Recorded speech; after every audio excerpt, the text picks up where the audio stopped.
29th, 2012. All those in favor? We have Alderman Nguyen would like to address the committee.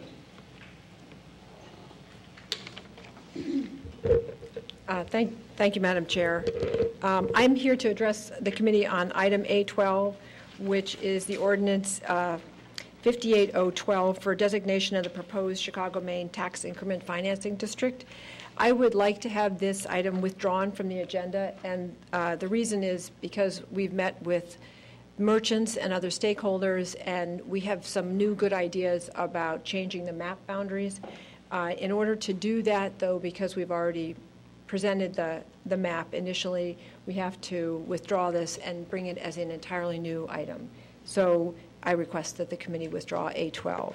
Madam Chairman, I move at Alderman Nguyen's request that we withdraw the TIF district ordinance. Second.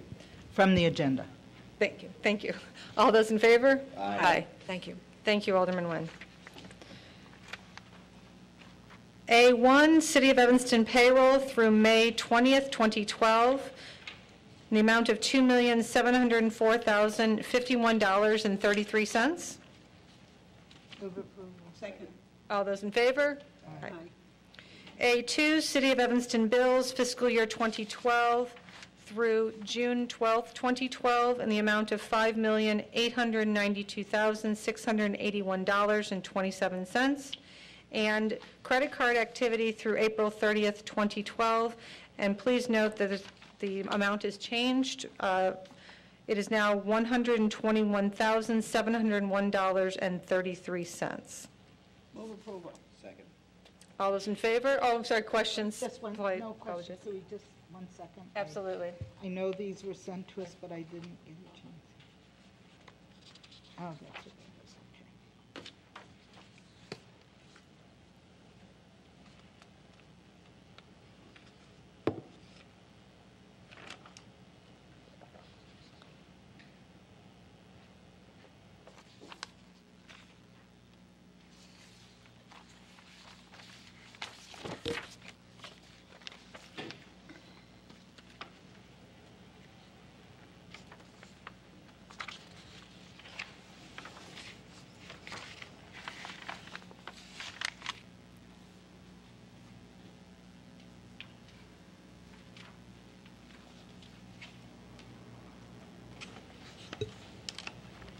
Alderman Rainey? Yes, Madam Chairman, I asked a question about the CarQuest bills. They were, or the invoices, the description of the items was auto parts, sedans, and pickup trucks, and then with an amount. What I was not clear in my inquiry. I just meant that from now on, tell us what. That description is not helpful. Tell us, is it brake parts? Is it a new muffler? Is it, a steering wheel? Whatever it is. So I wasn't only concerned with these 5 items. I was concerned with all of them. And going forward, let's go back to saying what the items are. So I don't need any more information. You heard the direction? Great. Thank you very much. Okay. Thank you. Okay. All those in favor of approving the bills and the credit card activity? Aye. Aye. A3, staff recommends the City Council authorize the City Manager to execute a contract with Jasco Electric Corporation for the 2012 Sherman Plaza Garage Lighting Pole Project in the amount of $56,720. Funding for this project is coming from the Capital Improvement Project number 4161138. I apologize, it is Capital Improvement Project number. Is provided from the Parking Fund, account number 7005.65515, which has a budget of $800,000. Move approval. All those in favor? Aye. A4, staff recommends City Council accept and place the December 31, 2011 GASB 45 other post-employment benefits report on file As a part of the annual financial report, the city is required to provide an evaluation of the total liability of all other post-employment benefits. Move approval. Any questions? All those in favor? Aye. A5, staff recommends City Council approval of Resolution 25-R-12, authorizing the release of the closed session minutes listed on Exhibit A and finding that a need still exists for confidentiality as to the minutes on Exhibit B. Move approval. Second. All those in favor? Aye.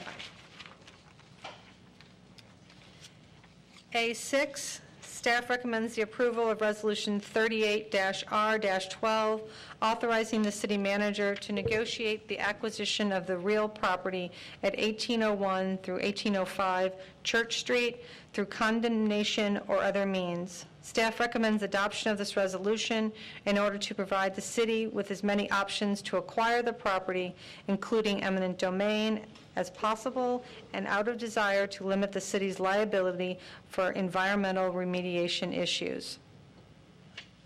Move approval. Mr. Zalmazek, you have a presentation.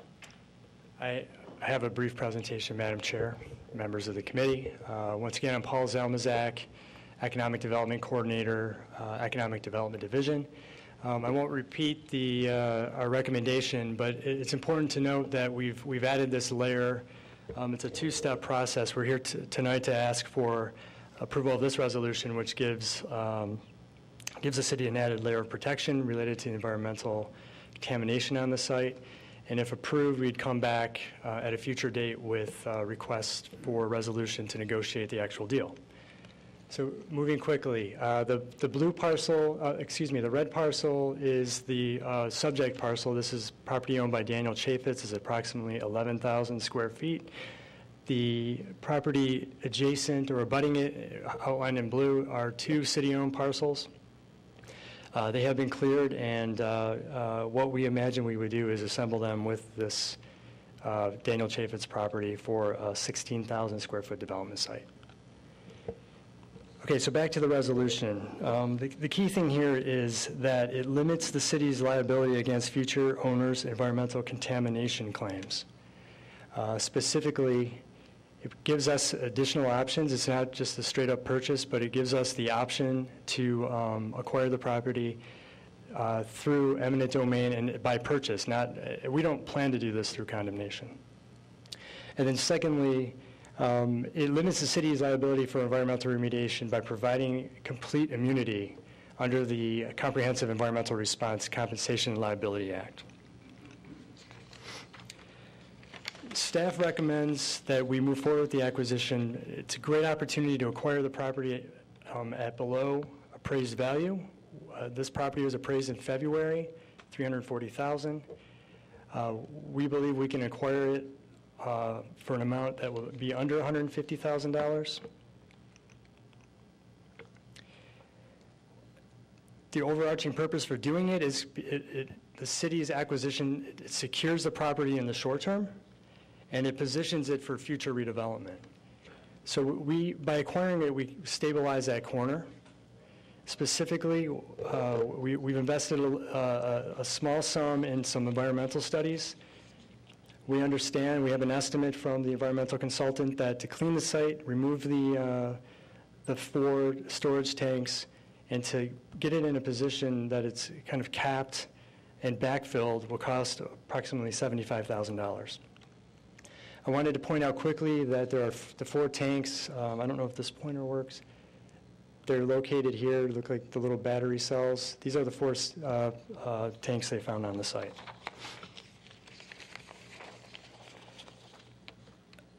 The site, the back taxes are owned by a tax buyer. They bought, back in 2007, there were 7,500 outstanding. Because so much time has elapsed, penalties have accrued. Daniel Chaffetz, through his foundation, owns approximately $45,000. It'll take $45,000 for him to clear the title. And by the way, the tax purchaser has finally moved forward and has filed a petition for deed with the court, and that's scheduled for July 25th. So again, the city was able to acquire it. We would have some control, and we would have secured that corner. We don't know what the tax buyer would do with the property. And then third, we have had this real estate slowdown that we're all aware of. So again, by acquiring the site, we have control of it and provide an opportunity for a stronger gateway development, especially if we assemble it with the parcels to the north. We don't know what the tax buyer will do. We don't know what a future buyer will do. We'll have control of the site if we acquire it. And I want to end on this note. We've invested approximately $15,000 in studies, environmental studies. If we add that to what I consider to be I have 127,000 listed. I think that's a deal that we can do with Daniel Chaffetz. And you add in the remediation, the total acquisition cost is around $217,000. And remember, the appraised value is $340,000. So it's kind of a rare opportunity to really get a property at significantly below market. And I'll open it up for questions. Alderman Rainey? Paul, if the taxes and penalties are now $45,000, and if Chaffetz doesn't redeem those taxes by whatever that date is, July 25, a tax deed will go to the Phoenix, right? Yes, right? Phoenix Bond and Indemnity. Right. That's right. Who's gonna redeem the taxes? Do you know for a fact that Chaffetz is going to do that? Well, he would have to declare the title to close the sale. But Yeah. have you talked to him? I mean, has he said, yes, if Evanston wants to buy this property, I will redeem? Right. We haven't been given authority to negotiate with Daniel, but we've had preliminary conversations, and Mr. Chaffetz has indicated that that's what he would do in this case. Is there any reason why we couldn't redeem the taxes? Is there something that goes on that allows outsiders to buy the property from I don't think Phoenix wants this property, do you? I mean, I think they're probably feeling right now, oh dear God, we're stuck with this thing. We thought we were just buying taxes from a very rich taxpayer, and now we're stuck. I don't know. Right. I was surprised to learn that they had filed a court date, and It's late. I mean, look how long it's been. That's what you do to get your money back. That's the only way they can get their money back. What I really want to know is, have we ever communicated with Phoenix? staff has not, since I've been on board, communicated with Phoenix Bond and Indemnity. Isn't it? Alderman Holmes? Isn't there, I didn't think that municipalities could do the tax thing. Am I wrong in that?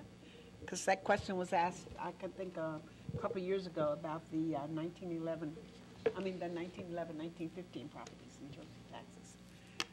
For our Corporation Council, Chairman Burris and members of the committee, there is no way to get into the process at this late stage. So we're not in line to get into that tax sale process.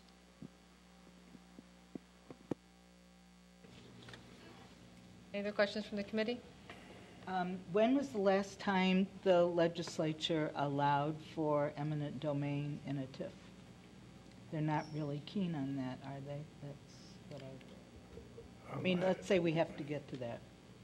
Are you asking eminent domain through condemnation or just a straight purchase? No, I'm talking about condemnation. When, do you know when, are they allowing for that these days? I know it's allowed for in the legislation, but it was my understanding they were very negative on taking of property. Okay, I would have to research that. Mr. Zalmazak? It is true that the environmental hazards here would allow no way that you can go down and do a basement, right, on this site under the current environmental situation. Is that correct? Is that my understanding in reading the materials? Under the current, right, we would have to remediate the site to allow a foundation to be dug. That's right, correct. but the city does not plan to remediate the site. The city plans to buy it with the environmental hazards as is, which would mean that the only thing that could be done on the site would be a slab foundation with no movement of any soil at what depth? I think it's a very shallow depth that wouldn't allow, correct? Right. If the city were to acquire it, there are two options. The first option being the limited remediation, which allows for surface capping. I recall from my conversation with the consultant that it would be no more than 6 inches of dirt, topsoil removed, and backfilling once you remove the storage tanks. That's the limit of the depth that you could dig on that site. Would be 6 inches. Approximately. I would have to get you the specific numbers on that. Okay, so you go 6 inches down, that's as far as you can go to be able to build on this site. Okay, which I think is a huge problem if we're taking a site that we know has environmental hazards. The city's taking on that responsibility, and I know you said we're doing it in a way that we won't be held liable for the environmental responsibility. However, if we're taking this property along with the adjacent property that we also purchased, I believe, 2 years ago, and that with no potential at this point for redevelopment, we have no idea. We have a West Evanston plan that has not moved forward in this particular area. By buying a site that's contaminated, we're not planning to do the remediation, which would cost upward of $100,000. If I would say that's probably likely, considering what we heard recently in economic development for the cleaner site right across from the police station. I think they actually might have been more like 175 to remediate that site. So with that said, I'm a little concerned that this limits our redevelopment possibilities for that corner. What developer, what owner would buy a site that with known environmental hazards, and you can now only do a slab on that site? That is my concern, and I think that we're using taxpayer dollars to buy a contaminated site. That just doesn't make a lot of sense to me. Are you, did I misunderstand you, Alderman Verse? I thought I heard, and I thought I read, that the 4 tanks would be removed. No. I'm sorry, can you repeat that? The 4 tanks. Yes, let me be very specific about it. So we have an estimate. We in the event that we were able, if you gave approval to acquire the site, the first thing we would do is we would essentially sign the contract with the environmental consultant. They provided an estimate that it would cost $75,100 to remediate the site. So we would remediate it. The tanks would be removed and put in a position for development with a slab on grade. There would be no conversation about digging a foundation or a basement for that site because that's cost prohibitive. Right, That's but that's what my point is. We're not doing a full remediation of the site. Hence, a basement cannot be built on that site, only a slab. That is my understanding. Right. And no basements on any of the other properties on that, along that strip either. Okay. And just, again, for clarification, for a gas station site, it's not uncommon to do this type of remediation. You would do just the surface, you'd build up, you wouldn't build down. Arguably, the site wouldn't support a lot of digging anyway because you can't yield a lot on top economically to make it work for a developer.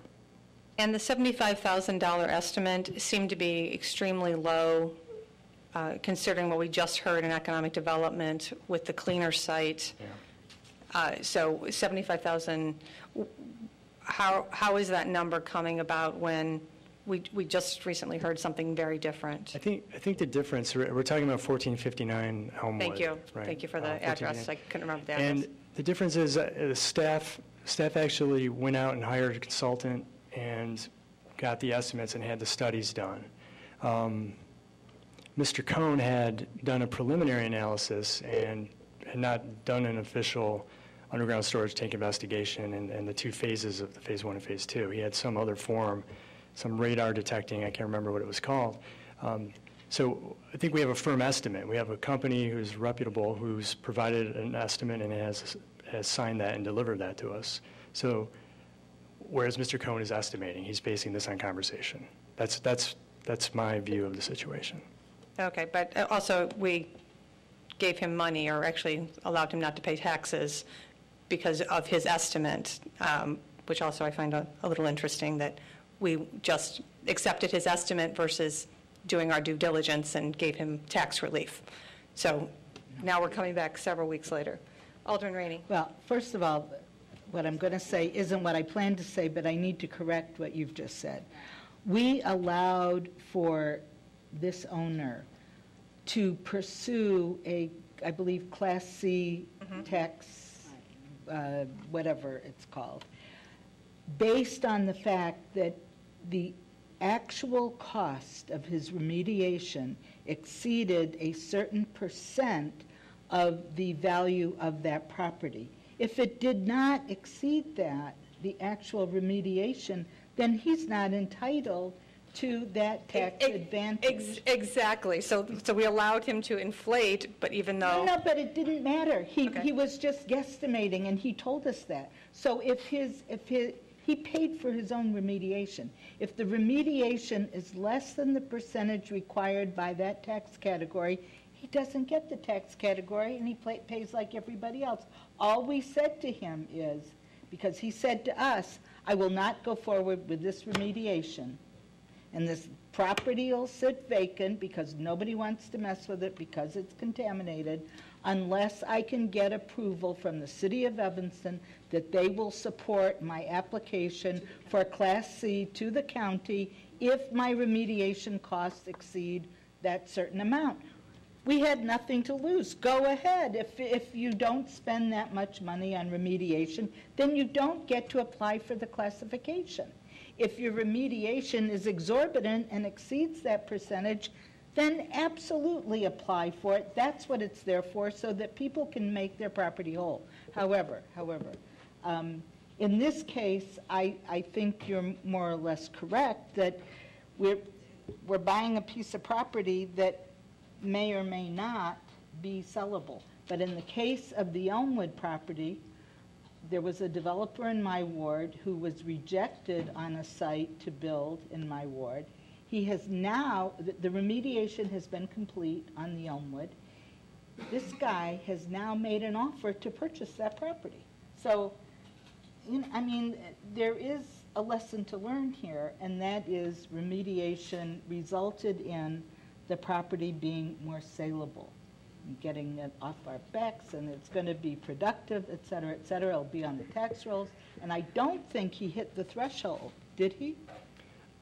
I haven't... We should look into Right, that because we gave our consent for him, or we actually supported his application if his costs exceed. I stay in contact with Mr. Cohn. I wasn't under the impression that he had actually spent the money yet on the phase one, on the remediation, I was told excuse that me. it had been remediated. Okay. There's a fence around it, but I've not seen that the site has been... Well, there's an offer on it, so I'm just saying. Anyway, on this, here's what I'm thinking on this. I am 100% in support of this. However, I don't think we have enough information. I think that the council ought to authorize our staff to talk to Chavitz and to talk to Phoenix and find out what the heck is going on. That's what I think. And I mean, what if Chavitz says, I'm not paying, I don't care. My hands are washed to this property. I don't want to have anything else to do with it. Right. Then we're stuck with a resolution saying, go buy the property. And we don't know that Phoenix, when they find out that the city of Evanston is interested, isn't going to jack up the price if Chavitz doesn't want to redeem the taxes. I just think that we should have more real, live information. Mr. Okay, Salmazak? sure. So it's difficult to know live here what information it is that you'd like to see, and we can work together to figure that Okay, how out. about this? I want to know, one, have you seen a certified check from Daniel Chavitz for the $45,000 whatever to redeem the taxes on the property? And then have you communicated with Phoenix that once that happens, that'll be the end of it. They won't get a tax deed. Right. So ideally, if the site wasn't contaminated, I mean, clearly that's the biggest matter. Tonight, we would have come to ask for your approval to negotiate a contract with Daniel Chaffetz. And in that contract would have been a condition that, I mean, he has to clear the title for us to buy it, so he would have paid off those back taxes. So the reason we're in this two-step process, the reason you don't see the terms of the agreement is that we need to get this step done first, get the authority to do this to protect us, and then at some point in the future, bring the contract in a draft form. And we've had preliminary conversations with Mr. Chaffetz. We know that he's willing to sell it in this range of $127,000 at this point. Any other questions? I think all of that is in the memo. My questions were not answered in the memo. I'm sorry. I'm just really sorry they were not. And I did read the memo. All those in favor? Aye. Any opposed? Aye. I'm in favor of it, but I don't have enough information. So I'm sorry, were you an aye or a no? I'm an aye for now to get it to the council. Okay, so 3 ayes and 1 no. But I really... I'm the no. I don't think we should buy a contaminated site. I think we should, but I think we should have more information.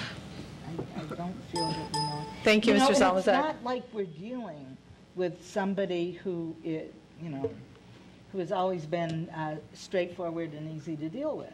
So that's why I'm concerned. I'm with you, Alderman Rainey. A7, staff recommends approval of Resolution 44-R-12, authorization to amend the fiscal year 2012 budget. The proposed amendment would increase the fiscal year 2012 budget appropriation by $8,763,000 from $250,096,993 to $258,859,993. Move approval. Do you have any questions? Alderman Rainey? I would like to amend it. I have fought the closing of the Howard Hartree TIF. It needs to go the duration like other TIFs do. It's being sacrificed because we want to open up some other TIFs. And it looks better if we close one before we open one. So I'm going to ask that this $1,000,003 amended into the budget as revenue from this TIF be amended down to $1 million and leave the $300,000 in the reserve in that TIF or in the. Mr. Lyons? I want to distribute that very last $300,000. We've met, the neighbors have met. I've met with Public Works. I've met with Economic Development, met with everybody there is to meet with about planning for some expenditures there. Not a penny has ever been spent of that money on the infrastructure around that shopping center. And it has deteriorated badly. When Forestry went down the street with us where we did all the landscaping at the outset, we're having to remove, I think, 12 or 13 trees because they have emerald ash borer infestation. So we have to replace them all, we have to remove them. We have money set aside for that, but I believe that there are going to be additional expenditures, and the expenditures we've agreed to are not in this memo. This is a rather previous rendition of some of the things we talked about.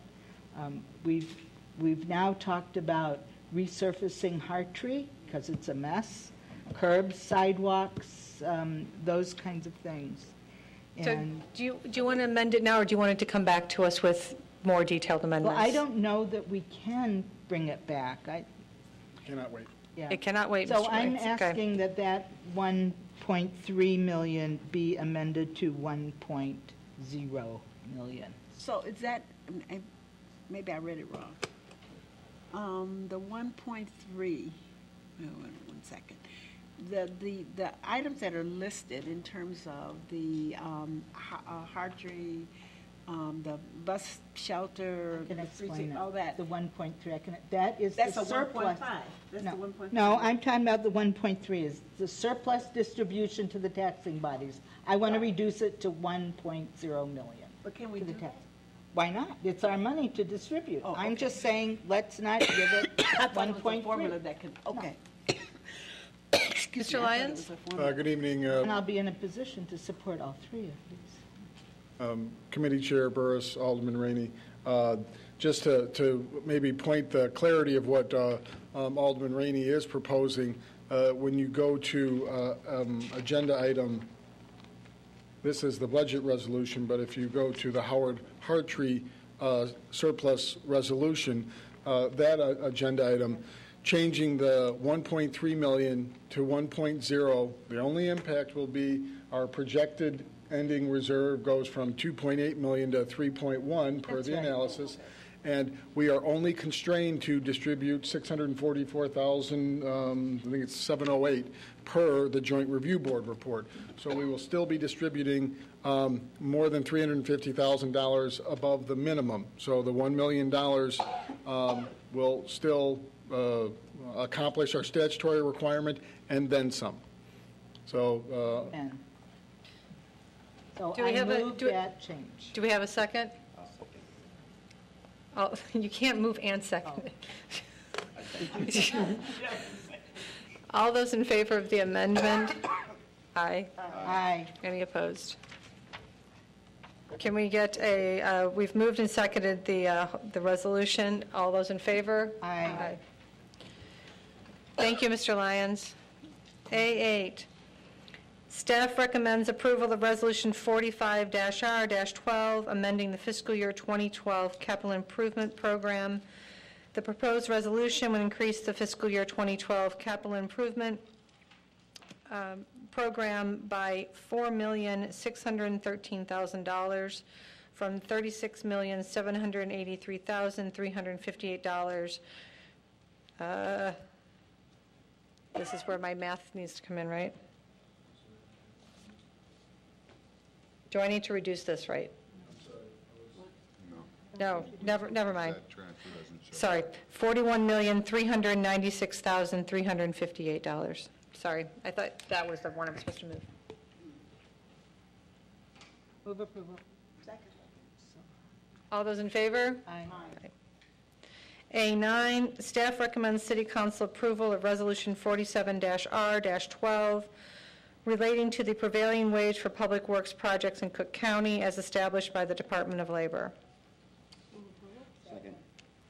All those in favor? Aye. A10, staff recommends appointing Assistant City Manager Treasurer Marty Lyons as the city's delegate to the Intergovernmental Personnel Benefit Cooperative and Human Resources Division Manager Cheryl Chukwu, as the alternate delegate. Move. Second. All those in favor? Aye. Sorry for butchering your name. A11, staff recommends the City Council approve Resolution 12-R-12, declaring a surplus of $1.3 million from the Howard Hartree Tax Increment Financing District at the end of fiscal year 2011. This item was held in Administration and Public Works Committee on December 12th, 2011. So we need to switch, we need to move With the amendment to $1 million. To $1 million, yes. Amended to $1 million. Alderman Rainey, you have a question? Yes, Madam Chairman, at our last meeting, when this was discussed, I asked about directing some of the school funds to be spent on items that were being used to hold over people's heads for voting against the new school referendum, such as, I understand, the arts teachers and things like that. People are being told, well, if you had passed the referendum, you wouldn't be losing these teachers. So I was wondering if anybody had looked into any of that, if we could target any of this money for cuts that are being made. I mean, it's not a whole lot of money, this one distribution. Do you remember that? I do remember, members of the committee, Marty Lyons, Chief Financial Officer, we do remember that conversation, and we did have the conversation with the schools. I think it would be potentially the province of the city school committee to have those discussions regarding the distribution. The $644,000 again would be something by statute, and on an intergovernmental basis, I think the discussion is certainly worth having. We wouldn't have much of a say statutorily on that amount, but the $355,000 additional, I think, would certainly be worth the discussion. What do you mean? I don't understand what you're talking about. What 350? This is just the detailed actual surplus resolution that is required that per the previous budget amendment. So this is the actual resolution that will be placed on file with the county for them to provide the distribution. And my point is that the $644,000, they'll look at the Joint Review Board report and say, okay, that's the minimum, but we're going to request $1 million instead. But I'm just wondering, those are all the rules. I'm just wondering, is there any political way to send the message that, look, we don't have to close this. We didn't have to close this TIF. It has, what, another year or two? 90? And we are not, this memo has nothing to do with closing anymore. But we are going to close it, probably. I'm just saying, it just seems that when we're giving up surplus money, that there ought to be a message sent with it. But the only one that we can really, if I remember correctly, the only one that we have any, I don't want to say any input into is the high school with the way they spend their money, right? I mean, from an intergovernmental basis, we could send a memorandum to every taxing body. The county, of course, does not have, that's a little bit different picture. But for both schools with whom we work together on a lot of, and we have a committee, I do believe that would be the group that the memo and correspondence should be presented. except that they won't meet again now until September or either October, if I remember correctly, right? Because they just met in May. But the timing will still be. We talked about that the last meeting. we did. too. But we are structuring this such that that timing will not be detrimental, because this money will not reach the schools until their 2012-13 fiscal year. Okay. So they will have the entire year to the city school committee. We can talk about it, and we would have our fiscal year closes December 31st. I didn't quite get the timing on this. I thought it was over because of May. I thought we were going to be sending them a check. The county will, and we're going to. It's going to happen in July. Okay. We have it moved and seconded with the amendment from 1.3 million to 1 million. All those in favor? Aye. A12 has been withdrawn from the agenda. A13, staff recommends adoption of ordinance 65-0-12, amending ordinance 28-0-73, an ordinance establishing the hotel tax. This ordinance was originally adopted with the provision that hotel taxes would be deposited to the city's general fund. In 2000-2001, as part of the annual budget approval, these funds were moved to the Economic Development Fund.